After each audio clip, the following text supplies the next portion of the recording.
A very special good morning to all of you। स्वागत है आपका हमारे चैनल स्टडी विद अभिमान में।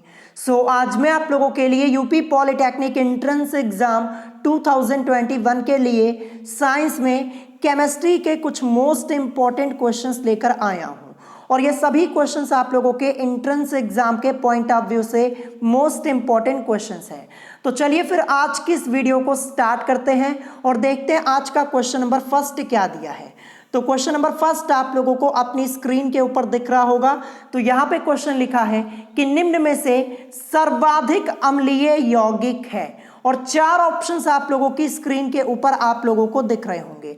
तो मैं आप लोगों को बता दूं ये क्वेश्चन जो आप लोग देख पा रहे हैं ये क्वेश्चन आपके एंट्रेंस एग्जाम में ऑलरेडी एक बार पूछा जा चुका है। क्वेश्चन ये मोस्ट इंपॉर्टेंट है, आपसे दोबारा भी पूछा जा सकता है और ये क्वेश्चन आपका टोटली कॉन्सेप्ट बेस्ड क्वेश्चन है। अगर आपको कॉन्सेप्ट पता है तो बड़े आसानी से आप इस क्वेश्चन को सॉल्व कर पाएंगे और इससे पहले भी मैंने आपको ये क्वेश्चन कई बार सॉल्व कराया है और पूरा कॉन्सेप्ट भी डिटेल में बताया हुआ है। तो चलिए सबसे पहले मैं आपको इस क्वेश्चन का करेक्ट आंसर बता देता हूं, फिर इसके बाद अभी मैं आपको इसका कॉन्सेप्ट भी डिटेल में बताऊंगा कैसे आपको ये क्वेश्चन सॉल्व करना है। तो करेक्ट आंसर यहां पे हो जाएगा ऑप्शन ए यानी P2O3, यानी निम्न में से सर्वाधिक अम्लीय यौगिक है। तो करेक्ट आंसर हो जाएगा P2O3। अब कुछ स्टूडेंट्स यहाँ पे सोच रहे होंगे जिनको कॉन्सेप्ट नहीं पता होगा, वो ये सोच रहे होंगे कि P2O3 यहाँ पे क्यों करेक्ट हुआ। चलिए ये मैं आपको डिटेल में समझा देता हूँ। तो देखिए चार ऑप्शंस आपके यहाँ पे दिए गए हैं, ठीक है, ऑक्साइड्स आपके यहाँ पे ऑप्शंस में दिए गए हैं। तो देखिए हम यहाँ पे करेंगे क्या, देखिए ऑप्शन ए में आपका क्या दिया है P2O3, तो हम यहाँ पे क्या करेंगे, हम यहाँ पे ले लेंगे केवल P को, ध्यान रखिएगा P को लेंगे। P से हमारा मतलब किससे होता है, फॉस्फोरस से होता है। फिर इसके बाद ऑप्शन बी में दिया है AS2O3, तो यहाँ पे हम क्या करेंगे AS को लेंगे। तो देखिए AS से हमारा मतलब किससे होता है, आर्सेनिक से होता है। फिर ऑप्शन सी में दिया है Sb2O3, तो यहाँ पे हम क्या लेंगे, हम लेंगे Sb को। तो Sb से हमारा मतलब किससे होता है, तो Sb से हमारा मतलब होता है एंटीमनी से। और फिर लास्ट में आपका दिया है Bi2O3, तो यहाँ से हम क्या लेंगे, हम लेंगे Bi को। Bi से हमारा मतलब किससे होता है, बिस्मथ से होता है। ध्यान रखिएगा क्वेश्चन में हमसे पूछा गया कि निम्न में से सर्वाधिक अम्लीय यौगिक है। तो बहुत ही ध्यान से सुनिएगा, मैं आपको कॉन्सेप्ट बताने जा रहा हूं, कॉन्सेप्ट इसको नोट कर लीजिएगा। तो कॉन्सेप्ट यहां पे क्या यूज होने वाला है, आवर्त सारणी में वर्ग में ऊपर से नीचे जाने पर ऑक्साइडों का अम्लीय गुण घटता है। ध्यान रखिएगा, आवर्त सारणी में वर्ग में ऊपर से नीचे जाने पर ऑक्साइडों का अम्लीय गुण घटता है। इसका मतलब सबसे ऊपर यहाँ पे क्या है, सबसे ऊपर P है यानी फॉस्फोरस है, ये क्या हो जाएगा, ये सबसे अधिक अम्लीय हो जाएगा। और जैसे जैसे हम यहाँ पे नीचे आते आएंगे, यहाँ पे नीचे आएंगे तो देखिए फॉस्फोरस के नीचे यहाँ पे क्या दिया है, आर्सेनिक, तो ये इससे कम अम्लीय हो जाएगा, ठीक है, यानी फॉस्फोरस से कम अम्लीय। फिर इसके बाद आर्सेनिक के नीचे यहाँ पे क्या दिया है, एंटीमनी। अब देखिए ये एंटीमनी जो Sb है ये फॉस्फोरस और आर्सेनिक इन दोनों से क्या हो जाएगा, इन दोनों से कम अम्लीय हो जाएगा, ठीक है। और सबसे नीचे यहाँ पे क्या दिया है, बिस्मथ, ये सबसे कम अम्लीय हो जाएगा। कॉन्सेप्ट क्या है, ध्यान रखिएगा कि आवर्त सारणी में वर्ग में ऊपर से नीचे जाने पर ऑक्साइडों का अम्लीय गुण घटता है। तो सबसे ऊपर जो यहाँ पे फॉस्फोरस, इसका मतलब ये हो जाएगा ये सर्वाधिक अम्लीय यौगिक हो जाएगा। और जो इसके नीचे यहाँ पे आ रहे हैं आर्सेनिक, आर्सेनिक फॉस्फोरस से कम अम्लीय होगा। फिर इसके बाद यहाँ पे दिया है एंटीमनी, एंटीमनी यहाँ पे फॉस्फोरस और आर्सेनिक इन दोनों से कम अम्लीय होगा। और फिर सबसे नीचे यहाँ पे बिस्मथ दिया, ये सबसे कम अम्लीय होगा। तो यही कॉन्सेप्ट यहाँ पे यूज हुआ है। देखिए ये आपकी बुक का ही क्वेश्चन है, लेकिन आपकी बुक में यहाँ पे सॉल्यूशन डिटेल में नहीं दिया गया, कॉन्सेप्ट नहीं बताया गया है। और इससे पहले भी मैंने आपको ये क्वेश्चन करवाया हुआ है, बस आपको यहाँ पे कॉन्सेप्ट ध्यान रखना है, बड़े आसानी से आप इस टाइप के क्वेश्चन को सॉल्व कर पाएंगे। तो आई होप आपको ये क्वेश्चन समझ में आ गया होगा। तो इसीलिए हमारा यहाँ पे करेक्ट क्या हो जाएगा, यहाँ पे फॉस्फोरस ये सर्वाधिक अम्लीय है, तो इसका मतलब क्या हो जाएगा, जो ये वाला है P2O3 यही क्या हो जाएगा, सर्वाधिक अम्लीय यौगिक हो जाएगा। तो आई होप आपको ये क्वेश्चन समझ में आ गया होगा। 2 से 3 बार इसको अच्छे से इस क्वेश्चन को सॉल्व कीजिएगा, इसकी प्रैक्टिस कीजिएगा और खासकर कॉन्सेप्ट पे ध्यान रखिएगा। अगर कॉन्सेप्ट पता होगा ना तो ऑप्शन में चाहे कुछ भी लिखा हुआ हो आपको कोई प्रॉब्लम नहीं होगी और ऐसे ही क्वेश्चंस आप लोगों से पूछे जाते, ध्यान रखिएगा। तो क्वेश्चन नंबर फर्स्ट का करेक्ट आंसर यहाँ पे ऑप्शन ए हो जाएगा, ठीक है। अब चलिए इसके बाद देखते हैं next question. Question number second क्या दिया है? क्वेश्चन नंबर सेकंड आपको अपनी स्क्रीन के ऊपर दिख रहा होगा, यहाँ पे लिखा है उत्प्रेरक V2O5 का प्रयोग निम्न में से किसके उत्पादन में होता है? 4 ऑप्शंस आप लोगों की स्क्रीन के ऊपर आप लोगों को दिख रहे होंगे और यह भी क्वेश्चन आपके एंट्रेंस एग्जाम में ऑलरेडी पूछा जा चुका है, ध्यान रखिएगा। अब सबसे पहले यहाँ पे देखिए क्या लिखा है, उत्प्रेरक V2O5, इसको हम किस नाम से जानते हैं? इसको हम जानते हैं वैनेडियम पेंटोऑक्साइड के नाम से। मैं आपको लिख के बता दे रहा हूं, नोट कर लीजिएगा, किस नाम से जानते हैं? वैनेडियम पेंटोऑक्साइड के नाम से इसको हम जानते हैं। मैं यहाँ पे लिख के आपको बता दे रहा हूं, इसको नोट कर लीजिएगा, ठीक है। वैनेडियम पेंटोऑक्साइड के नाम से हम इसको जानते हैं, इसे नोट कर लीजिएगा, ठीक है। या फिर आपको कहीं कहीं ये ऐसे भी लिखा हुआ मिलेगा, देखिए मैं आपको लिख के ऊपर बता दे रहा हूं, देखिए वैनेडियम, फिर इसके बाद ये V, ये रोमन में इसको लिखा जाता है, इसका मतलब क्या होता है? 5 होता है, ध्यान रखिएगा। V, फिर इसके बाद लिखा होता है OXIDE यानी ऑक्साइड। तो कहीं कहीं आपको ऐसे भी लिखा हुआ मिल सकता है, इसलिए दोनों तरीके से मैंने आपको बता दिया ताकि आपको कोई कंफ्यूजन ना हो, ठीक है। तो V2O5 इसका मतलब क्या हो जाएगा? V2O5 इसको हम किस नाम से जानते हैं? वैनेडियम पेंटोऑक्साइड के नाम से, या फिर ऐसे आपको लिखा हुआ मिल सकता है वैनेडियम, फिर ब्रैकेट में यहाँ पे V, इसका मतलब 5 होता है। रोमन में 5 को हम ऐसे ही लिखते हैं, ध्यान रखिएगा। फिर इसके बाद ऑक्साइड लिखा होता है। तो पूछा है कि उत्प्रेरक V2O5 का प्रयोग निम्न में से किसके उत्पादन में होता है? 4 ऑप्शन आप लोगों की स्क्रीन के ऊपर आप लोगों को दिख रहे होंगे। तो यहां पे करेक्ट आंसर क्या हो जाएगा क्वेश्चन नंबर सेकंड का? क्वेश्चन नंबर सेकंड का करेक्ट आंसर यहां पे हो जाएगा SO2 से SO3, ध्यान रखिएगा। ऑप्शन बी इस क्वेश्चन का करेक्ट आंसर हो जाएगा, यानी उत्प्रेरक V2O5 का प्रयोग निम्न में से किसके उत्पादन में होता है? तो SO2 से SO3 के उत्पादन में, यानी ऑप्शन बी इस क्वेश्चन का करेक्ट आंसर हो जाएगा। देखिए ये क्वेश्चन आपको डायरेक्ट लर्न करना होगा, ध्यान रखिएगा, इसके लिए कोई ट्रिक नहीं होती, सीधे सीधे आपको लर्न करना होगा। और क्वेश्चन मोस्ट इंपॉर्टेंट है, आपसे दोबारा भी पूछा जा सकता है, आपके एंट्रेंस एग्जाम में क्वेश्चन रिपीट होते हैं, ध्यान रखिएगा। और जो यहाँ पे V2O5 लिखा है इसको हम वैनेडियम पेंटोऑक्साइड के नाम से जानते हैं, ये भी आपको ध्यान रखना है, आपको पूरा नाम भी यहां लिखा हुआ मिल सकता है। अब चलिए इसके बाद देखते हैं next question. Question number third क्या दिया है? क्वेश्चन नंबर थर्ड आपको अपनी स्क्रीन के ऊपर दिख रहा होगा, ये भी इंपॉर्टेंट क्वेश्चन है। क्वेश्चन यहाँ पे है कि हैलोजन को आवर्त सारणी के जिस समूह में रखा गया है वह है। 4 ऑप्शंस आप लोगों की स्क्रीन के ऊपर आप लोगों को दिख रहे होंगे। देखिए यहाँ पे समूह की बात हो रही है, ध्यान रखिएगा। पहला दिया है, तीसरा, 5वां और 7वां दिया है।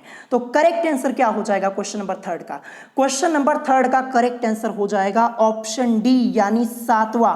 यानी हैलोजन को आवर्त सारणी के जिस समूह में रखा गया है वह समूह कौन सा है? 7वां है। देखिए आप पेरियोडिक टेबल चेक कर लीजिएगा, ठीक है। पेरियोडिक टेबल चेक कीजिएगा, आपको 7th ए में, देखिए 7th ए, 7 को हम इंग्लिश में या फिर रोमन में कैसे लिखते हैं ये मैं आपको बता देता हूं। देखिए 7 को हम लिखते हैं रोमन में ऐसे, ये 7th और ए। जब आप पेरियोडिक टेबल में 7th ए के एलिमेंट्स को चेक करेंगे तो आपको वहां पे कौन कौन से एलिमेंट्स मिलेंगे? आपको मिलेंगे फ्लोरीन, क्लोरीन, ब्रोमीन, आयोडीन और एस्टेटीन। ध्यान रखिएगा, फ्लोरीन, क्लोरीन, ब्रोमीन, आयोडीन और एस्टेटीन, ये सब क्या है?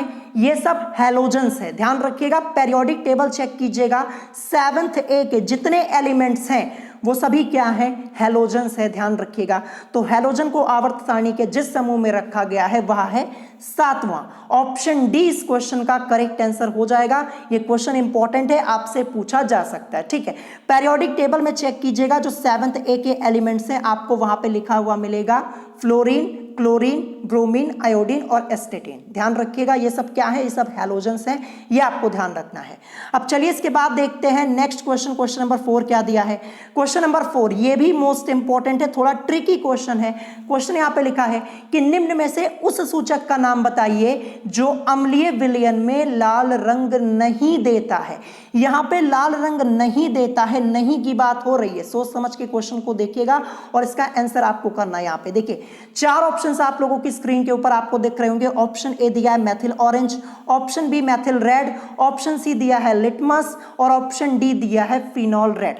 तो करेक्ट आंसर यहां पे क्या हो जाएगा? तो देखिए क्वेश्चन नंबर 4 का करेक्ट आंसर यहां पे हो जाएगा फिनॉल रेड। ध्यान रखिएगा, क्वेश्चन क्या पूछा है कि निम्न में से उस सूचक का नाम बताइए। सूचक मतलब क्या होता है? इंग्लिश में से हम बोलते हैं इंडिकेटर, ध्यान रखिएगा, या फिर आप बोल सकते हैं इंडिकेटर्स। तो यहाँ पे निम्न में से उस सूचक का नाम बताइए जो अम्लीय विलयन में लाल रंग नहीं देता। तो जो फिनॉल रेड है ये अम्लीय विलयन में पीला रंग देता है। कौन सा रंग देता है? पीला रंग देता है, ये लाल रंग नहीं देता। तो करेक्ट आंसर क्या हो जाएगा? फिनॉल रेड ही तो होगा। और इसके अलावा यहाँ पे मैथिल ऑरेंज लिखा हुआ है, ये अम्लीय विलयन में लाल रंग देता है। मैथिल रेड भी अम्लीय विलयन में लाल रंग देता है। लिटमस भी अम्लीय विलयन में लाल रंग देता है। लेकिन जो फिनॉल रेड है ये अम्लीय विलयन में लाल रंग नहीं देता बल्कि पीला रंग देता है। ये आपको ध्यान रखना है। देखिए ट्रिकी क्वेश्चन है, ऐसे ही क्वेश्चंस आपसे पूछे आते हैं आपको कंफ्यूज करने के लिए। तो करेक्ट आंसर क्या हो जाएगा? ऑप्शन डी यानी फिनॉल रेड। अब आते हैं नेक्स्ट क्वेश्चन पे। क्वेश्चन नंबर 5 क्या दिया है? क्वेश्चन नंबर 5 आपको अपनी स्क्रीन के ऊपर दिख रहा होगा। क्वेश्चन यहाँ पे है हाइड्रोजन सल्फाइड जिसका केमिकल फॉर्मूला होता है H2S गैस की गंध होती है, यानी हाइड्रोजन सल्फाइड गैस की गंध होती है। यही क्वेश्चन आपसे ऐसे भी पूछा जा सकता है कि H2S गैस की गंध होती है। तो देखिए इस क्वेश्चन का करेक्ट आंसर बताने से पहले सबसे पहले मैं आपको यह बता दूं कि अगर आप लोग अपने एंट्रेंस एग्जाम की प्रिपरेशन अरिहंत की बुक से कर रहे हैं तो अरिहंत की बुक में इस क्वेश्चन का आंसर जो दिया गया है वो गलत दिया गया है। देखिए जब मैंने आपको चैप्टर पढ़ाया था इंपॉर्टेंट गैसेस वाला, तो वहीं पे मैंने आपको इस क्वेश्चन का करेक्शन करवा दिया था और बता दिया था कि अरिहंत की बुक में इस क्वेश्चन का आंसर जो दिया है वो गलत दिया है। देखिए बुक में आपके दिया है मछली की, जो कि क्या है? गलत है। जो नए स्टूडेंट्स हैं जो मेरे चैनल से नए जुड़े हैं वो लोग अपनी बुक में संशोधन कर लेंगे। मैंने पहले ही ये करेक्ट करवा दिया है, बुक में आपके आंसर गलत दिया है। तो करेक्ट आंसर क्या होगा? करेक्ट आंसर होगा ऑप्शन सी यानी सड़े हुए अंडे की। ध्यान रखिएगा, जो हाइड्रोजन सल्फाइड यानी H2S गैस की गंध होती है वो होती है सड़े हुए अंडे की। लेकिन अरिहंत की बुक में क्या दिया है? मछली की दिया है। तो इसको करेक्ट कर लीजिएगा, बुक में आपके क्वेश्चन का आंसर जो दिया है वो गलत दिया गया। ठीक है, करेक्ट जरूर कर लीजिएगा, नहीं तो बाय चांस यही क्वेश्चन आपके एंट्रेंस एग्जाम में आया ना तो आपको प्रॉब्लम हो जाएगी। तो करेक्ट आंसर यहां पे ऑप्शन सी होगा, सड़े हुए अंडे की। ठीक है, अब चलिए इसके बाद देखते हैं नेक्स्ट क्वेश्चन। क्वेश्चन नंबर 6 क्या दिया है? क्वेश्चन नंबर 6 यहां पे लिखा है कि निम्नलिखित में से कौन सा मिलान गलत है। देखिए एक तरफ यहां पे कुछ धातु के अयस्क लिखे हुए हैं और एक तरफ उनके फॉर्मूले यहां पे लिखे हुए हैं। यहां पे पूछा गया कि निम्नलिखित में से कौन सा मिलान गलत है।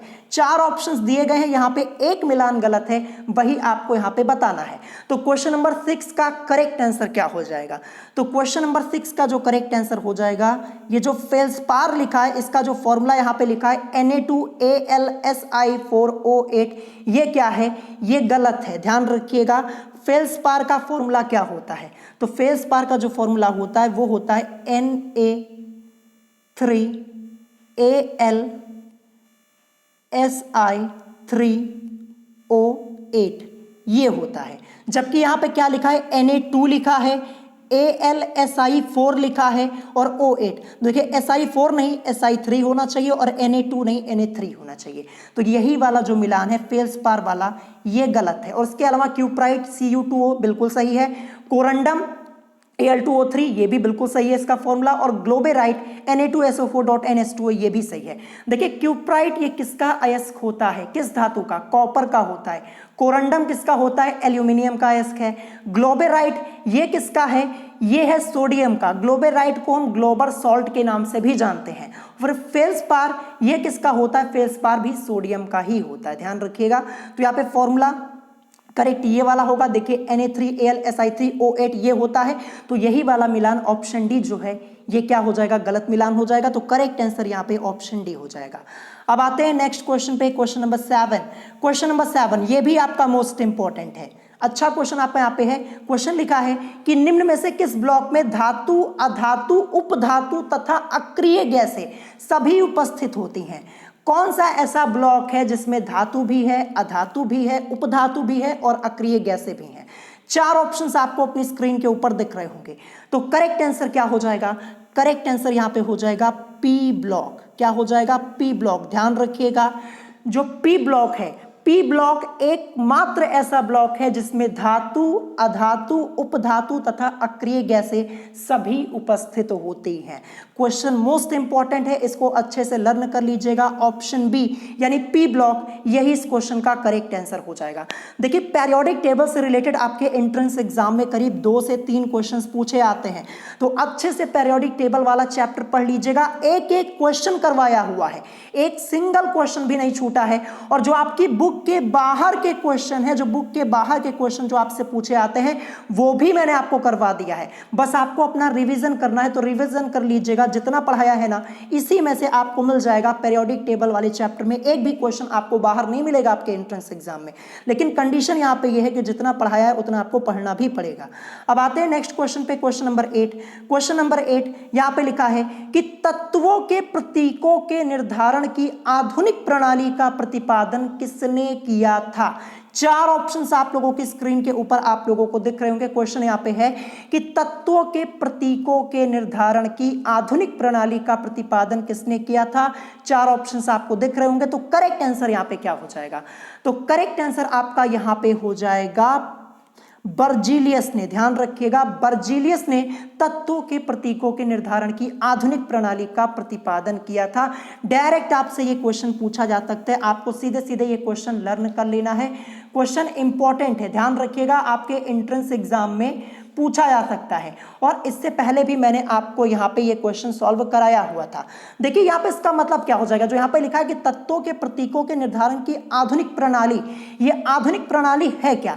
जैसे मैं आपको उदाहरण के तौर पे समझा दूं, जैसे कार्बन, ठीक है, अगर आपसे पूछा जाए कि कार्बन को हम किससे रिप्रेजेंट करते हैं, तो आप क्या बोलेंगे? आप बोलेंगे कि हम कार्बन को सी से रिप्रेजेंट करते हैं। तो यही है तत्वों के प्रतीकों के निर्धारण की आधुनिक प्रणाली। जैसे कार्बन को हम सी से रिप्रेजेंट करते हैं, तो कार्बन को हम शॉर्ट में सी ऐसे ही तो लिखेंगे। तो यही है तत्वों के प्रतीकों के निर्धारण की आधुनिक प्रणाली, जिसका प्रतिपादन किसने किया है? बर्जीलियस ने किया था। ध्यान रखिएगा, ऑप्शन सी इस क्वेश्चन का करेक्ट आंसर हो जाएगा। अब आते हैं नेक्स्ट क्वेश्चन पे, क्वेश्चन नंबर 9। देखिए क्वेश्चन नंबर 9 ये न्यूमेरिकल टाइप का क्वेश्चन है, पहले भी मैंने आपको सॉल्व कराया है और इसके पूरे चांसेस है कि इस बार आपके एंट्रेंस एग्जाम में यह क्वेश्चन पूछा जा सकता है। क्वेश्चन यहाँ पे है कि एक हाइड्रोकार्बन का मूलानुपाती सूत्र CH है, इसका वाष्प घनत्व 39 है, यौगिक का अणु सूत्र ज्ञात कीजिए। यही आपसे यहाँ पे पूछा जा रहा है। तो देखिए बहुत ही सिंपल सा क्वेश्चन है, इससे पहले भी मैंने आपको सॉल्व कराया है। तो यहाँ पे सबसे पहले हम क्या करेंगे? सबसे पहले हम यहाँ पे यौगिक का अणु भार निकालेंगे। क्या निकालेंगे? यौगिक का अणु भार, ये हम सबसे पहले निकालेंगे। तो देखिए यौगिक का अणु भार बराबर, आपने एक फॉर्मूला पढ़ा होगा, 2 गुणे वाष्प घनत्व होता है। क्या होता है? 2 गुणे वाष्प घनत्व होता है। यह फॉर्मूला मैंने आपको पहले भी कई बार बताया है। तो यौगिक का अणु भार बराबर क्या हो जाएगा? 2 गुणे वाष्प घनत्व। तो यहां पे लिखेंगे 2, और वाष्प घनत्व हमें कितना दिया गया? 39 दिया गया, इसीलिए यहां पे वाष्प घनत्व दिया है ताकि हम यहां पे यौगिक का अणु भार निकाल सके। तो 2 की मल्टीप्लाई 39 में करवाएंगे तो आपको मिलेगा 78, यानी यौगिक का अणु भार हमने कितना निकाल लिया? 78 यानी 78। तो देखिए मैं ऊपर यहां पे साइड में लिख देता हूं, यौगिक का अणु भार, जो यौगिक का अणु भार हमने निकाला वो कितना निकाल लिया हमने? यहाँ पे 78 यानी 78 ये निकाल लिया, ऊपर मैंने साइड में लिख दिया है। ठीक है, अब इसके बाद हम क्या करेंगे? देखिए यहां पे क्या लिखा है कि एक हाइड्रोकार्बन का मूलानुपाती सूत्र CH है, ये दिया है। तो अब हम क्या करेंगे? हाइड्रोकार्बन का मूलानुपाती सूत्र भार निकालेंगे। क्या करेंगे? जो हाइड्रोकार्बन है, ठीक है, हाइड्रोकार्बन का मूलानुपाती, देखिए शॉर्ट में यहां पे लिख दे रहा हूं मूलानुपाती, ठीक है, शॉर्ट में ऐसे मैं लिख दे रहा हूं, आप समझ जाइएगा। हाइड्रोकार्बन का मूलानुपाती सूत्र भार हम यहां पे निकाल रहे हैं। रुकिए मैं पूरा लिख देता हूं, नहीं तो फिर आपको यहां पे समझने में दिक्कत होगी। देखिए मूलानुपाती सूत्र भार, ये हम यहां पे निकालेंगे। बहुत ही ध्यान से समझिएगा, ये वाला स्टेप मोस्ट इंपॉर्टेंट है। हम यहाँ पे क्या कर रहे हैं, हाइड्रोकार्बन का मूलानुपाती सूत्र भार निकाल रहे हैं। तो हाइड्रोकार्बन का मूलानुपाती सूत्र भार बराबर क्या हो जाएगा, कार्बन का परमाणु भार प्लस हाइड्रोजन का परमाणु भार। क्योंकि हमें यहाँ पे हाइड्रोकार्बन का जो मूलानुपाती सूत्र दिया है वो क्या दिया है, C दिया है, H दिया है। तो C से मतलब हमारा कार्बन और H से हमारा मतलब क्या हो जाएगा, हाइड्रोजन हो जाएगा। तो हाइड्रोकार्बन का मूलानुपाती सूत्र भार बराबर क्या हो जाएगा, कार्बन का परमाणु भार प्लस हाइड्रोजन का परमाणु भार। तो कार्बन का परमाणु भार कितना होता है, 12 होता है, आप सबको पता है, और प्लस हाइड्रोजन का क्या होता है, 1 होता है। तो 12 और 1 मिलके क्या हो जाएगा, 13। यानी हाइड्रोकार्बन का मूलानुपाती सूत्र भार हमने कितना निकाल लिया, 13 निकाल लिया। अब हम क्या करेंगे, अब हम यहाँ पे N की वैल्यू को निकालेंगे, ठीक है, N की वैल्यू को।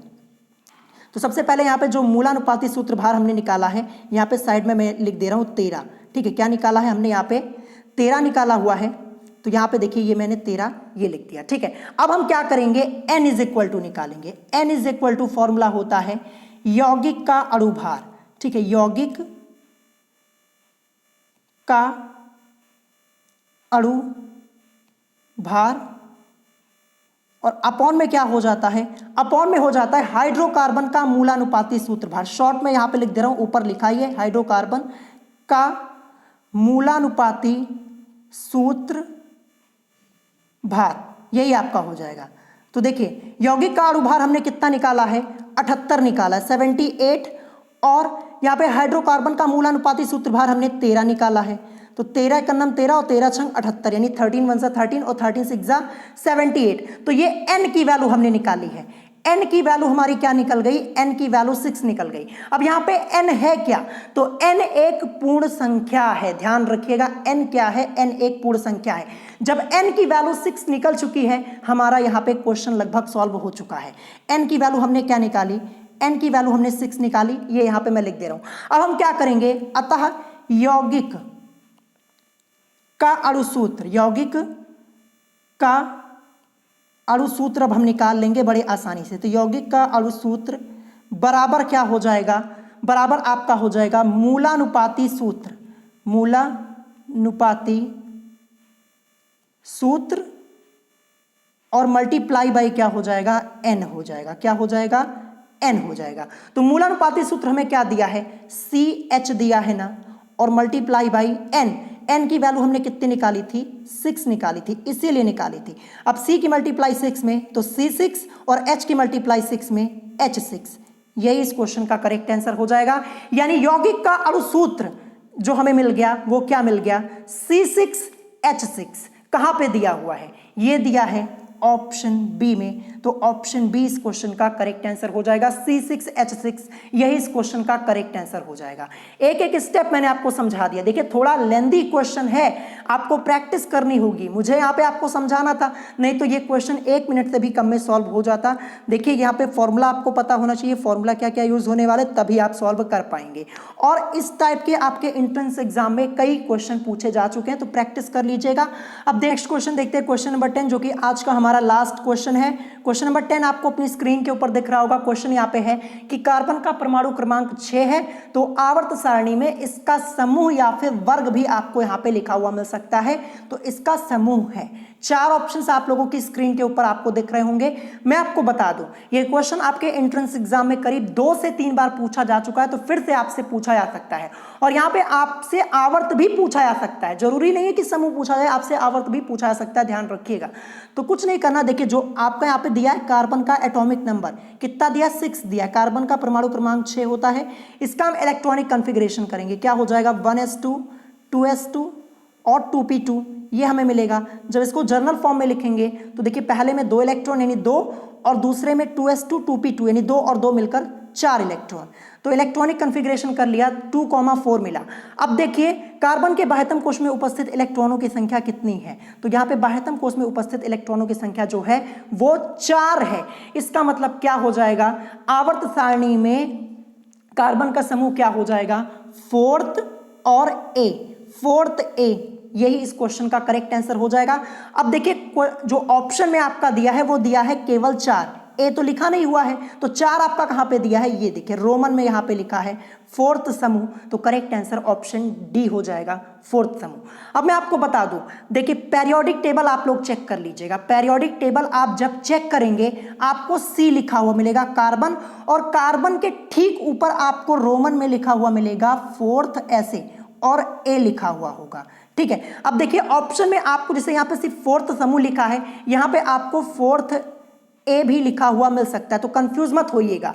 देखिए अगर ए लिखा होगा फोर्थ ए तो इस पे टिक करेंगे, और अगर सिर्फ फोर्थ लिखा है तो फोर्थ पे टिक कर देंगे, बस ये आपको समझना है। यहाँ पे देखिए पूरा कॉन्सेप्ट मैंने आपको डिटेल में समझा दिया, क्वेश्चन आपको समझ में आ गया होगा, तो अच्छे से प्रैक्टिस कर लीजिएगा। तो आज की इस वीडियो में मैंने आपको टोटल 10 क्वेश्चन सॉल्व कराए। अगर कोई क्वेश्चन आपको नहीं समझ में आया हो तो आप उसे कमेंट करके पूछ सकते हैं, और वीडियो पसंद आई हो तो वीडियो को लाइक करना मत भूलिएगा, और साथ ही साथ हमारे चैनल स्टडी विद अभिमान को सब्सक्राइब करना मत भूलिएगा। तो आज की वीडियो में इतना ही, मिलेंगे नेक्स्ट वीडियो में। Thanks for watching.